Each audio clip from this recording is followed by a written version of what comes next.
মা, ও মা, আমি এখানে বসে খেলি। আচ্ছা খেল। এই ফোন বাজছে না, যাই ফোনটা ধরি। এই তো মা চলে গেছে, এই সুযোগে ছুরিটা নিয়ে নি, সবজি কাটবো, ছুরিটা নিয়ে। সোনা, ছুরি নিয়েছিস কেন? ছুরিটা দে। না দেবো না, না দেবো না, দে সোনা ছুরিটা, ছুরি নিয়ে খেলতে নেই। না দেবো না, না দেবো না। দে, হাতটা কেটে যাবে তো। না, এইভাবে ওর কাছ থেকে ছুরিটা নেওয়া যাবে না। কি যে করি। আইডিয়া। এই যে সসটাকে আমি হাতের মধ্যে আঙুলে লাগিয়ে নেব, দিয়ে চিৎকার করব যে হাত কেটে গেছে, হাত কেটে গেছে। দেখি সোনাই কি করছে।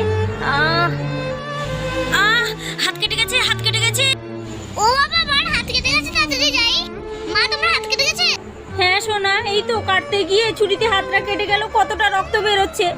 ও বাবা, আমি ছুরিটা রেখে দিই, না আমার হাতটা কেটে যাবে। হ্যাঁ, ঠিকঠাক কাজে লাগলো তো।